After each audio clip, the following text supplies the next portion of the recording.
त्याच्याबद्दल ज्ञानोबा सांगतात, गुरु तेथे ज्ञान. शेवटचा अध्याय मोक्ष संन्यास योग आणि श्लोक क्रमांक 78 आणि ओवी क्रमांक आहे 1636 सांगतात बघा. गुरु तेथे ज्ञान म्हणजे गुरुच्या ठिकाणी ज्ञान आहे. ज्ञानोबा सांगतात म्हणजे संतांनीच लिहून ठेवलं आहे, म्हणजे खरोखरच आहे की गुरुच्या ठिकाणी ज्ञान आहे. आपण कुठल्याही मंदिरात गेलो, आपण हवन केलं, यज्ञ केले,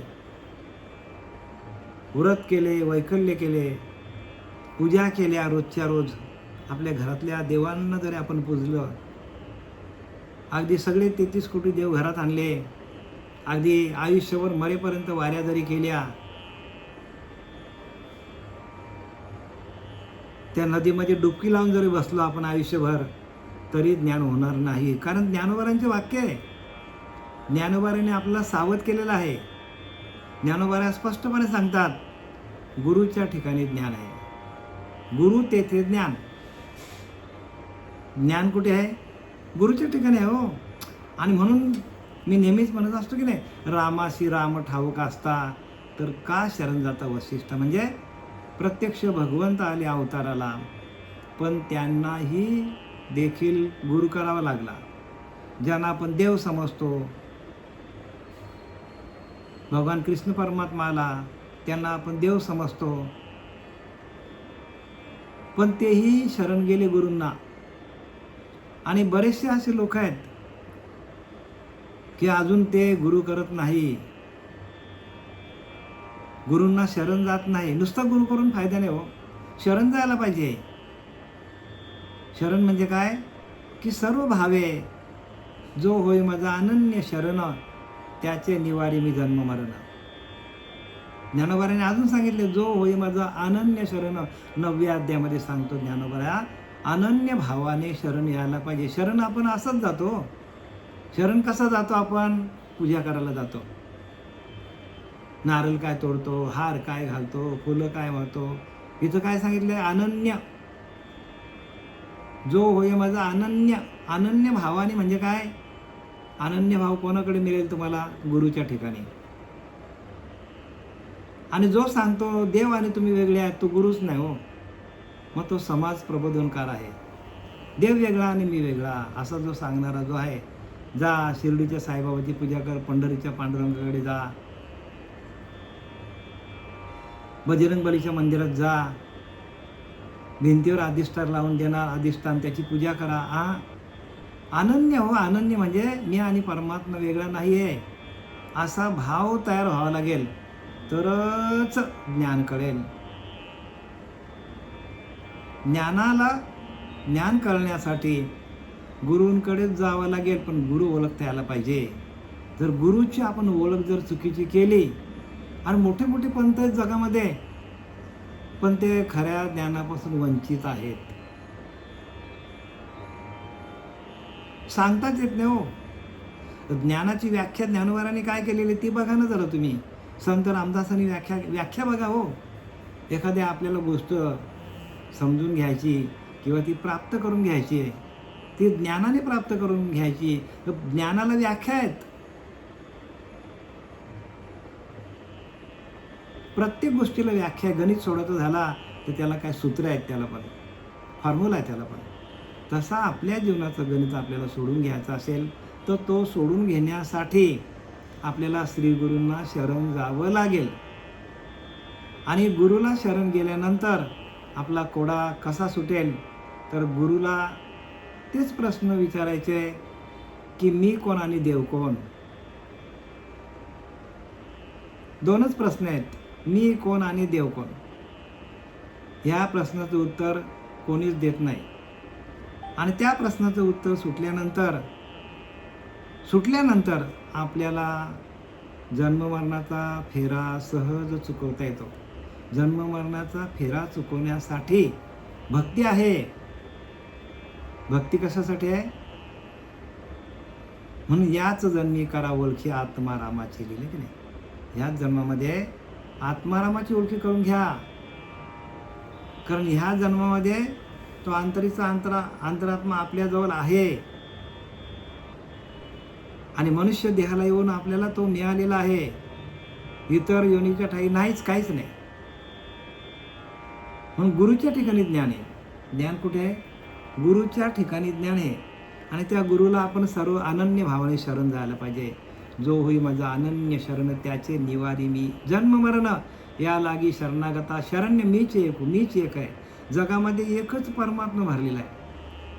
पण एक परमात्म्याशी एकरूप होण्यासाठी, एक परमात्म्याची ओळख घेण्यासाठी, एक परमात्म्याची प्राप्ती करण्यासाठी गुरुला शरण जावं लागतं. आणि तो गुरु जर वाकडा तिकडा निघाला, तो स्वतःचाच जर सांगायला लागला गुरु, तर मग ज्यांनी गुरु केल्यात, जे गुरु केल्यात, त्यांचं आयुष्य 50 वर्ष, 60 वर्ष, 70 वर्ष, 80 वर्ष, जेवढा माणूस जगेल तेवढा जगेल आणि परत तो कुठे जाईल? अधोगतीला जाईल. मग गुरु कशासाठी करायचा? अधोगतीसाठी. अधोगतीला जायसाठी गुरु करायचा. मग फायदा काय त्या गुरुचा? म्हणून पाप पुण्यातून आपल्याला बाजूला करणारा गुरु पाहिजे. वारी जन्म मरणाची वारी. जन्म मरणाची वारी चुकवण्यासाठी आपल्याला नरदेह मिळालेला आहे. त्या पंढरपूरच्या वाटेला जाऊन चक्रा मारण्यासाठी नाही आहे. जाणारे जातात, जाऊ द्या. पण तिकडे जाऊन आपल्याला, मी तुम्हाला रोजच सांगतो की तिथे जर देव असता तर नामदेवरायांच्या हातातनं देव जेवत होता, कीर्तनात नाचत होता. मग तो कशाला शरण गेला गुरुला? जायची काय गरज होती? त्या पांडुरंग परमात्म्याने सांगितलं, चले मी तुला ज्ञान देतो, चल. पण पांडुरंग परमात्माच सांगितलं, परमात्म्यानेच सांगितलं त्याला, अरे बाबा नाम्या, तू गुरुला शरण जा. आणि मग तो गेलाय कुठे? औंढ्या नागनाथला गेलाय, जिथे विसोबा खेचर होता. मग गुरुशिवाय ज्ञान आहे का हो? कितीतरी चक्रा मारल्या तुम्ही, कितीही नदीत आंघोळ केलं, जरी अगदी मरेपर्यंत नदीमध्ये डुबक्या मारल्या, तरी ते ज्ञान होणार नाही. आणि म्हणून ज्ञानवरा लिहितात 4थ्या अध्यायामध्ये, ते ज्ञान पायगा बरवे, जरी मनी हाती आणावे, तरी संताया बजावे. संतांची सेवा करा. संतांची सेवा केल्याशिवाय नाही होणार. संतांचं अंतःकरण प्रसन्न झालं तर तुम्हाला काय देऊन जातील ते बोलू शकत नाही. काय देऊन जातील हे तुम्हाला सांगू शकत नाही मी इथनं.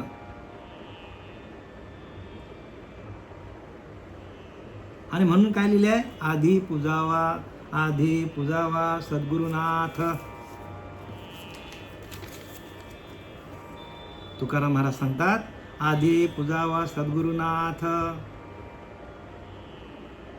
आधी पूजावा सद्गुरुनाथा, चाले देवावरी सत्ता. देवांच्यावर पण सत्ता चालते. कोणाची? गुरुची.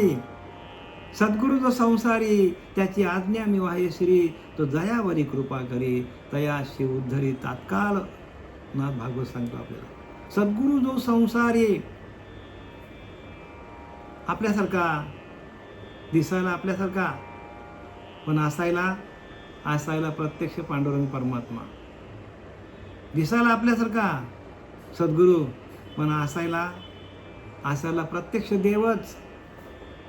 ऐका जनार्दनी, गुरुच देव येथे नाही वासंदेव. गुरुच देव आहे, लक्षात घ्या.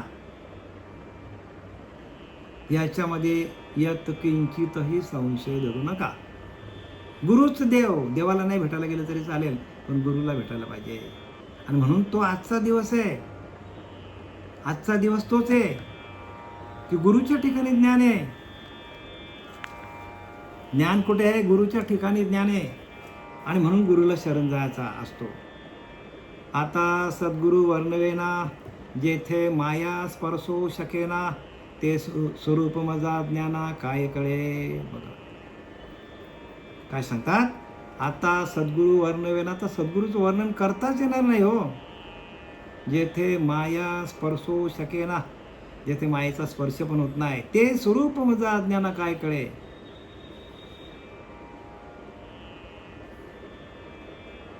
सद्गुरूंचं स्वरूप आहे आणि त्या अज्ञानी माणसाला कळत नाही. म्हणून काय सांगतात, न कळे नेती ऐसे वेद तसे, ऐसे वेद बोल तसे श्रुती, तेथे मजमूर्खाची मती पोवाडेल कोटकायची. मी एक मूर्ख आहे, तिथपर्यंत माझी मती पोचणार नाही. आणि गुरु हे काय? गुरु हे तत्व आहे. आणि ते तत्व ज्या श्रीगुरूंकडं, ज्या व्यक्तीकडं, ज्या माणसाकडं, ज्या गुरुकडं आहे, म्हणून तो देव आहे. गुरु देव आहे का? त्याच्याकडे तत्व आहे. तो तत्वाने, सातत्याने तत्वाचं चिंतन करतो.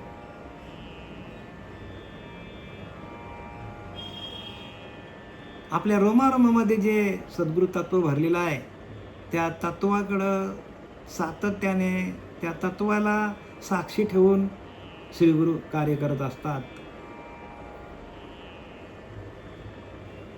आणि म्हणून त्यांना गुरु म्हणायचं आपण. गुरु हे काय? तत्व आहे. आणि म्हणून काय सांगितलंय की सद्गुरूला आपण जर उपमे द्यावा सागर, तरी अत्यंतची क्षार. सद्गुरूला आपण सागराची उपमा दिली तर तो खूप खारट आहे सागर. अथवा म्हणू क्षीरसागर, तरी नासेल कल्पांती. आपण समजूया की सद्गुरूची आपण उपमा सागराला दिली तर सागर पण कमी पडेल.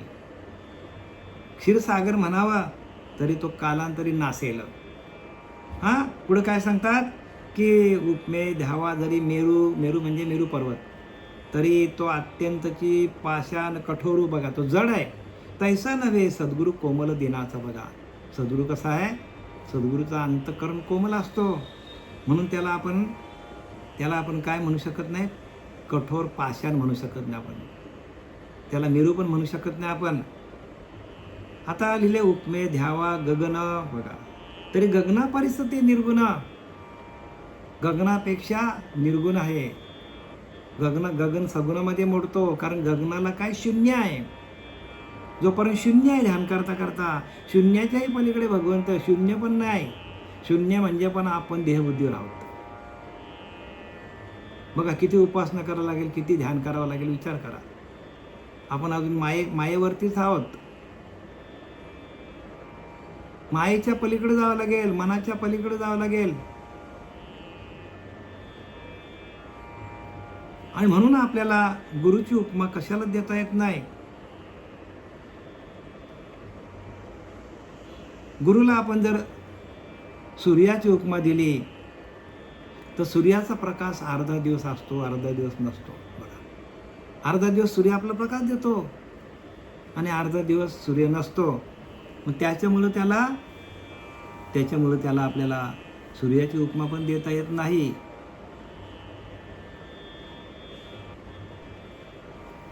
आदित्य अंधकार निवारे, परंतु मागू ते ब्रह्मांड भरे. निशी झाल्यानंतर पुन्हा काळोख, परत काळोख पडतो आपल्याला, अंधार होतो परत.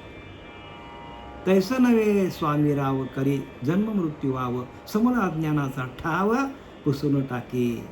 तैसं नव्हे सद्गुरू राव, करी जन्म मृत्याचा वाव. बघा जन्माला येणं आणि मरणं ह्याचा काय करतो? वाव म्हणजे पुसूनच टाकतो. जन्ममरणाचा फेराच चुकवतो. समूला अज्ञानाचा ठाव पुसून टाकी. अज्ञानच काढून टाकतो आपल्याकडे. तुम्हाला सांगा, तुमच्यातला अज्ञान निघून गेला का तुम्हीच बरोबर आहात, लांब पुढे जायचं.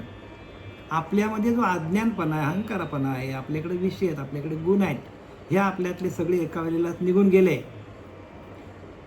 तर आपणच परब्रह्म आहोत. लांब जायची गरज कुठे? प्रत्येक मनुष्य हा ईश्वरच आहे, जीव आहे. तो जीव भावावर म्हणून तो जीव भावावर आहे तो प्रत्येक मनुष्य.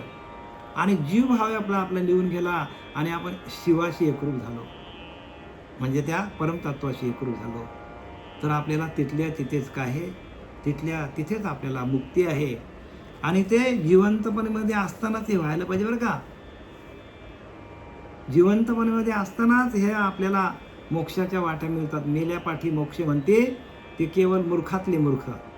मेल्यानंतर मोक्ष नाही, जिवंतपणे असतानाच मोक्ष आहे. त्या परब्रह्म तत्वामध्ये सातत्याने लीन राहणं, त्याचं भजन करणं, तदाकार राहणं, त्याचं चिंतन करणं, आणि झालेल्या चिंतनातून आपल्याला अनुभूती येणं, आनंद स्वरूप अवस्था होणं, ह्याला ज्ञान म्हणतात. तैसा नव्हे स्वामीराव करी जन्म मृत्यू ठाव, समूळ अज्ञानाचं ठाव पुसून टाके. सगळं अज्ञान काढून टाकतो. बघा आता सांगा तुम्ही, सूर्याची उपमा दिली का तरी चालेल का? नाही ना. कारण गुरुचा प्रकाश अखंड आहे हो. झोपलं तरी प्रकाश आहे, रात्र झाला तरी आपण प्रकाशितच आहोत. कारण आत्मा हा स्वयंप्रकाशित आहे. आत्मा हा, प्रत्येक जीव हा स्वयंप्रकाशित आहे. पण त्या आपण स्वयंप्रकाशावर काय केलंय? आवरण आणून ठेवलंय. प्रपंचाचं आवरण, गुणांचं आवरण, अहंकाराचं आवरण, ज्ञानाचं आवरण. आता कसं काय आवरणं आपल्याला? सगळं टाकून द्या. म्हणून सर्व सांडूनी शोधा मजला, आयसा देवची बोलीला, परी लोक्या मान्य केला शब्द भगवंताचा. म्हणून नाना दुःखे भोगिते. दुःख वाटायला काय येतो आपल्या? आपण टाकत नाही. म्हणून नाना दुःखे भोगिते, सर्व काळ कष्टी होती. मनी सुखाची चिंतिती, परी ते कैसे. मनामध्ये सुखाची कल्पना करतात. मी आत्ता सुखी होईन, नंतर सुखी होईन, गाडी आल्यावर सुखी होईन, बंगला बांधल्यावर सुखी होईन, चांगली बायको मिळाल्यावर सुखी होईन, 2 मुलं असल्या का सुखी होईन, 2 मुली असल्या की सुखी होईन. नाही नाही नाही, सुख ह्याच्यामध्ये नाही आहे. सुख कशामध्ये आहे? तर भगवंताच्या भजनामध्ये जाऊन आनंद लुटण्यामध्ये सुख आहे. म्हणून आम्ही खातो आनंदाचे लाडू. आनंदाचे लाडू खायचे आहेत. ते बघितले का आपण? फक्त आपण मुखाने म्हणतो आनंदाचे लाडू आम्ही खातो. ते आनंद काय ते आपण बघितलंच नाही अजून. आनंद स्वरूप अवस्था म्हणजे परमात्मा स्वरूप आहे. आणि म्हणून त्याची उपमा, त्या सद्गुरूची उपमा कशालाच लागत नाही. नाशिवंत सृष्टी अवघे. सगळ्या सृष्टीतला प्रत्येक वस्तूचा नाश होणार आहे. पण तरी पण सांगायचा प्रयत्न केलाय बरं का समर्थांनी. बघूया आता कुठपर्यंत सांगतात.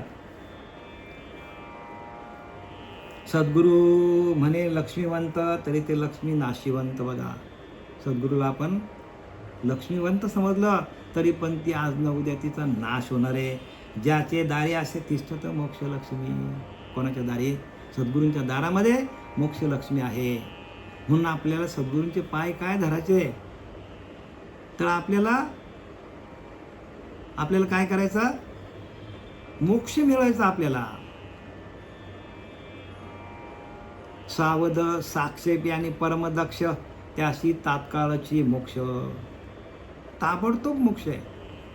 पण आपण सावध होत नाही. सावध कुठे व्हायला पाहिजे? त्या स्वरूपाच्या ठिकाणी, त्या आत्मस्वरूपाच्या ठिकाणी, त्या आत्मसाक्षात्काराच्या ठिकाणी आपण एकरूप व्हायला पाहिजे. त्याच्या मागे लागायला पाहिजे आपण, की बाबा आपल्याला मोक्ष कधी मिळेल. कोणीच मोक्षाचा विचार करत नाही जगामध्ये. मला वाटत नाही, पर्सेंटेज नाही, मला वाटतं नाहीच, 99% लोक मोक्षाचा विचारच करत नाही. फक्त संत आहेत ते आपल्याला शिकवायला येतात. कारण कोणीच मोक्षाचा विचार करत नाही. आणि तुकाराम महाराज सांगतात, मोक्ष आम्हा घरी कामारी दासी. आम्ही मोक्षाला कामाला ठेवले. बघा म्हणजे किती ताकद आहे तुकोबारांची. काय विचारसरणी त्यांची, काय त्यांचं नामस्मरण आहे, काय भगवंताला ते काय करतात, वंदन किती वेळा करतात. लागून या पाया विनवितो तुम्हाला. घडी घडी देवाला विनवणी करतात तुकोबाऱ्या. आणि आपण कोणाला विनवणी करतच नाही. आपलाच चाललेलं डांगोरा पिटवतो आपण. आपलाच डांगोरा आपण पिटत चालले. आपल्याला मोक्षाची सोडी बांधी करी हो, असा गुरु मिळाला पाहिजे. मोक्षाची सोडी बांधी करी. पुरुषार्थ सिद्धी चौथी घेऊन आपली हाती, रिगाला भक्तिपंथी जगा देत असे. कैवल्याचा अधिकारी, मोक्षाची सोडी बांधी करी. बघा, कैवल्याचा अधिकारी. कैवल्य नावाची अवस्था आहे शेवटची. जसं कैवल्याचा पुतळा ज्ञानोबा आहे, कैवल्य अवस्थेत गेले समाधीमध्ये, आणि ती समाधी आपल्याला लागली पाहिजे. कैवल्याचा अधिकारी, मोक्षाची सोडी बांधी करी. बघा, मोक्ष मिळवून देणारा असा सद्गुरू मिळाला पाहिजे. पुरुषार्थ सिद्धी चौथी घेऊन या आपल्या हाती, रिगाला भक्तिपंथी जगा देत असे.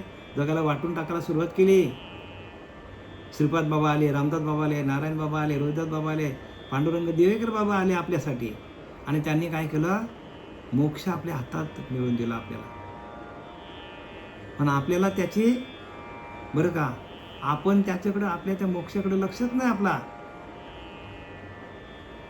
आणि हा नरद एकदा हातातनं गेला तर मग आपलं संपलं, आपल्याला काही करता येणार नाही.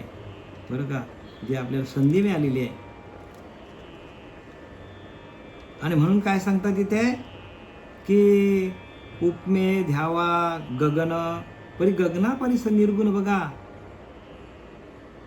या कारणे दृष्टांतहीन सद्गुरु गगनाचा. गगन पण म्हणता येत नाही सद्गुरूला. गगनाच्याही पलीकडे, गगन म्हटल्यानंतर त्याला शून्य आहे, शून्याच्याही पलीकडे परमात्मा आहे. किती खोल जावं लागेल बघा. तुम्ही विचार करा. ज्याने त्यांनी, जे साधक असतील, जे साधना करत असतील, ज्यांनी काय करावा, आपला विचार करून घ्या बाबा की हे काय आहे सगळं. पुढं आपल्याला जावं लागेल. जसं आपण पुढं जाऊ तसं आपल्याला आपले जे काही प्रश्न आहेत ते सुटतील. पण त्यासाठी आपल्याला सतर्क राहायला पाहिजे. साधनेमध्ये, ध्यानामध्ये, साधनेमध्ये, वाचनामध्ये, विवेकामध्ये सातत्याने भगवंताचं चिंतन करावं लागेल. आणि तुमच्याकडं वैराग्य असलं पाहिजे.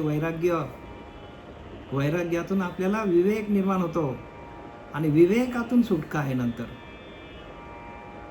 सगळं करून वैराग्यच नसेल आपल्याकडे तर वैराग्य पाहिजे, विवेक पाहिजे, प्रज्ञा जागृत पाहिजे, कुंडलिनी जागृत पाहिजे. सततम कीर्तयंतो माय. सातत्याने कीर्तन चाललं पाहिजे, चिंतन चाललं पाहिजे आपलं. आधी पूजा वा सद्गुरुनाथा चाले देवावरी सत्ता. काय सांगतात? म्हणून आधी सगळ्यात पहिल्यांदा कोणाची पूजा करायची? सद्गुरुनाथांची पूजा करा. उठल्या सद्गुरूंच्या चरण धरा, सद्गुरूंच्या पायाची सेवा करा, सद्गुरूंचं चरण आठवा. आणि सद्गुरूंचं चरण कुठे आहेत? तर आपल्याच हृदयामध्ये सद्गुरूंचं चरण आहे. आता हृदय आपले चौफालून भले, वरी बैसू पावले श्रीगुरूंची. त्या हृदयावर रूपी मंदिरामध्ये श्रीगुरूंची पावलं ठेवा आणि तिची पूजा करा. आता हृदय आपले चौफालून भले. हृदयाचं काय करा? विस्तारित करा हृदयाला. हृदय व्यापक करा. आणि त्या हृदयरूपी मंदिरामध्ये त्या श्रीगुरूंची पावलं काय करा? स्थापित करा. आणि ती पावलं आपल्याकडे स्थापित झाल्यानंतर आपल्याला अनुभव येतात. आणि त्या अनुभव म्हणजे काय? पावलं म्हणजे काय? इडा आणि पिंगला या दोन नाड्या आहेत. ह्या इडा पिंगला नाड्या आपल्या सातत्याने चालू आहेत, पण आपलं तिकडे लक्ष नाही आहे. आणि इडा पिंगला नाड्या ज्या आहेत त्या इडा पिंगला आणि सुषुम्नी त्रिवेणी संगम आहे. आणि म्हणून ज्ञानवर सांगतात त्रिवेणी संगमे नाना तीर्थे भ्रमी, चित्त नाही नामी तरी ते व्यर्थ. बघा, इडा पिंगला आणि सुषुम्ना ह्याच नद्यांवर आपल्याला आंघोळ करायला सांगितलेली आहे. त्रिवेणी संगमे नाना तीर्थे भ्रमी. बघा, त्रिवेणी संगमावर आपण गेलो. अनेक प्रकारची तीर्थ आहेत. त्या तीर्थामध्ये आपण जाऊन आंघोळ केली तरी आपण शुद्ध होऊ का? नाही शुद्ध होणार. शुद्ध होणार नाही. का? तर पुढची ओळी सांगतात नामाशी विमुख तो नर पापिया. ज्याच्याकडे नाम नाही आणि नाम असून पण जो विमुख आहे, नामाचं चिंतन करत नाही, त्या विसरलं त्याला नामाला. आणि नुसतंच आपण काय केलं? त्रिवेणी संगमावर गेलो, ह्या वारीला गेलो, त्या वारीला गेलो, हे दर्शन घ्यायला गेलो, ते दर्शन घ्यायला गेलो. आणि दर्शन कुठे? आपल्या जवळच आहे. दर्शन आपल्याकडून पळालेलाच नाही, तो आपल्या जवळच आहे. आणि आपण दर्शनासाठी इकडे तिकडे धावतो. आणि काय सांगितलंय? दर्शन. देवाचा दर्शन होत नाही कधीच. देवाचं दर्शन कधीच होत नाही. देवाचा आत्मसाक्षात्कार होतो, लक्षात घ्या. परत परत सांगतो, देवाचं दर्शन होत नाही. देवदर्शन, देवाचं दर्शन कधीच होत नाही. देवाचा आत्मसाक्षात्कार होतो आणि त्या साक्षात्कारासाठी आत्म्याचीच पूजा करावी लागेल. सांगितलं की नाही, देवास बसता देवलोक, पितरांस बसता पितृलोक, भूतांस बसता भूतलोक, पावी येतो जेणे ज्याशी भजावे त्याने त्या लोकाशी जावे. निर्गुणाशी भसता व्हावे. निर्गुणच सोय, स्वतःच तुम्ही काय होता, निर्गुण होता. निर्गुण म्हणजे कोणताच गुण तुमच्याकडे नसेल, कुठलाच गुण नसेल, रजगुण तमगुण सत्वगुण कुठलाच गुण तुमच्याकडे नसेल माणसाकडे, तर तो तिथल्या तिथेच त्याला परमात्म्याची प्राप्ती. आपल्याला गुण नाचवतात, आपल्याला गुण जन्माला घालतात. गुण गेले की आपणच परब्रह्म आहोत. एवढा सोपा परमार्थ आहे, पण हा सोपे वर्मा सांगितलेले संती सोपं सांगितलं आहे आणि वर्माचं सांगितलं आहे. पण हे कळत का नाही आम्हाला, तोच प्रश्न आहे. का कळत नाही? कारण आपली उपासना कमी पडतो, आपलं चिंतन कमी पडतो, आपलं पूर्वजन्माचं सुकृत कमी पडतो. आम्ही तुम्हाला इथे रक्त आटून सांगतो, बाबांनो असं करा तमुक करा, पण नाही बघितलं. आम्ही अनेक लोकांना बघितलं, ते इकडे तिकडे तडफडायला जाणारच. बुद्धी होणारासारखी ठाके जिकडे नेली तिकडे जाते हो. आत्मा देहासारखा होतो, जिकडे नेला तिकडे जातो. बघा, देहासारखा आत्मा होतो.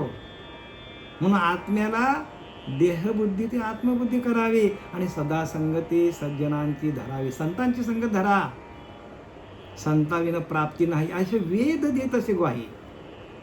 वेद पण ते सांगतात की संतांशिवाय प्राप्ती नाही. संतांची संगत धरायला पाहिजे.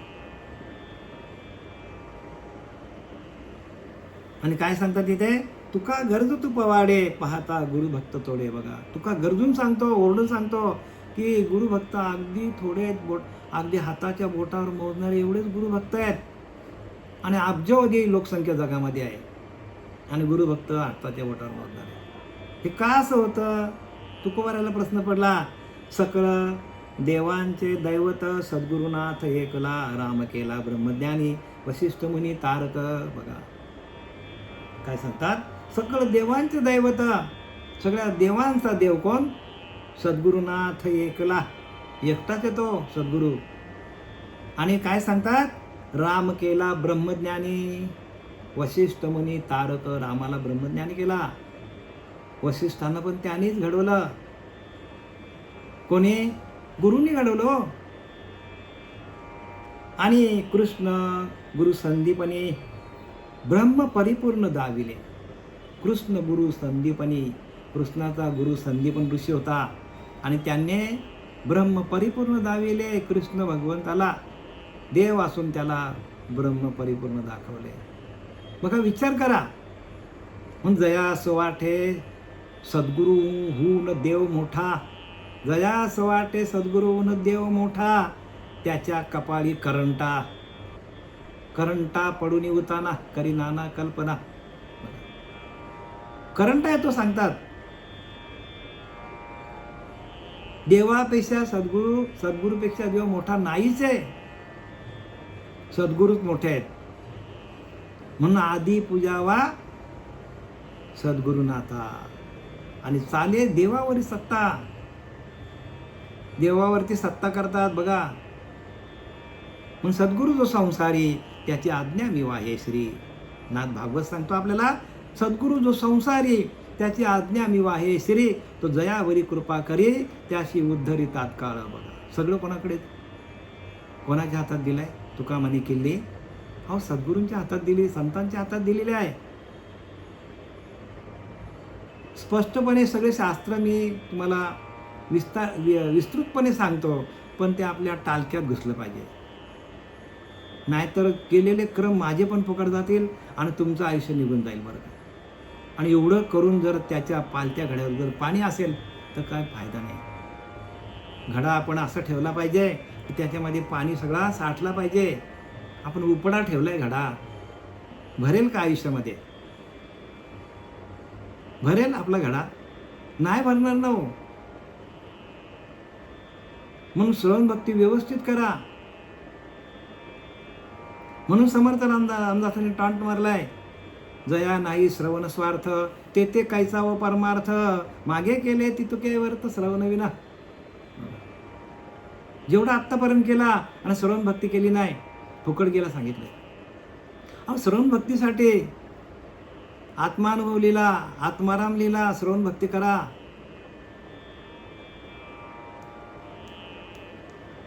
चांगदेव 65 लिहिली. कशासाठी लिहिली? श्रवणासाठी लिहिली. वाचा, श्रवण करा, मनन करा. मननाशिवाय परमार्थ नाही आहे. आणि म्हणून माझं एकच पॅटर्न समर्थ रामदासाचं बरं का, एकच ओवी माझी, अगदी पॅटर्न ओवी आहे. कोणती ओवी पॅटर्न आहे माझी? की आपला शरीरच काय आहे, शरीरालाच परब्रह्म बनवायचं, शरीरालाच देव बनवा. भगवंताचं भजन करता करता संपूर्ण रोम रोम ज्यावेळेला भजन करेल त्यावेळेला आपल्याला भगवंताची प्राप्ती आहे. जया नाही श्रवण स्वार्थ, तेथे कैसा व परमार्थ, मागे केले ती तुके व्यर्थ श्रवण विना. आजच्या या गुरुपौर्णिमेचा कार्यक्रमासाठी जे काय मी तुम्हाला निरूपण दिलं, तुका म्हणे सद्गुरु सेवा सकळ देवा वरिष्ठ. शेवटची ओवी काय सांगतात चरण? तुका म्हणे सद्गुरु सेवा सकळ देवा वरिष्ठ. सगळ्या देवांपेक्षा श्रेष्ठ जर काय असेल तर ती गुरुसेवा आहे. आणि म्हणून रामाने काय केलं? शरण कोणाला गेला? वसिष्ठांना शरण गेला, गुरुसेवा केली. कृष्ण परमात्म्याने संदीपन ऋषीला शरण गेला आणि गुरुसेवा केली. 5 पांडव धौम्य ऋषींना शरण गेले. आणि म्हणून पाहे पाव पांडव अखंड वनवासी परी देवाशी चिंतिती. अखंड वनवासी होते पण देवाचं चिंतन करायचं ते कोणाच्यामुळं? धौम्य ऋषीच्यामुळे. प्रत्येकाने गुरु केलेला आहे. आणि म्हणून गुरु करावा बलकट, त्याचे धरावे मनकट, विचारावे 2 प्रश्न, देव कोण आणि आपण कोण. सगळ्या गोष्टींचा उलगडा होऊन जाईल. आपली आता वेळ संपलेली आहे, पण तरी पण जाता जाता हे 2 ओव्या सांगतो तुम्हाला. काय? गुरु तेथे ज्ञान. गुरुच्या ठिकाणी ज्ञान आहे.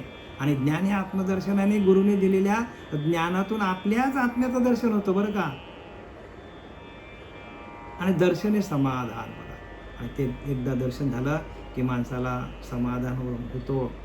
म्हणजे गुरुना समोर ठेवूनच ग्रंथ लिहिले आहेत. लक्षात घ्या, विवेकानंद स्वामींनी रामकृष्ण परमहंसाला समोर ठेवला, डोळ्यासमोर, जवळ आपल्या बसवलं, हृदयावर बसवलं त्यांची पावलं. आणि त्यांनी काय केलेलं? त्यांनी काय लिहिलं? आत्मज्ञान लिहिलं आहे. नीलोबाराने तुकोबारायांना काय केलं? आपल्या अंतरीच्या अंतरात्म्यावर बसवलं. तुकारामाला बसवलं हो आपल्या अंतकरणामध्ये. आणि नीलोबाराने गाथा लिहिली. ज्ञानोबाराने निवृत्तीनाथांना काय केलं?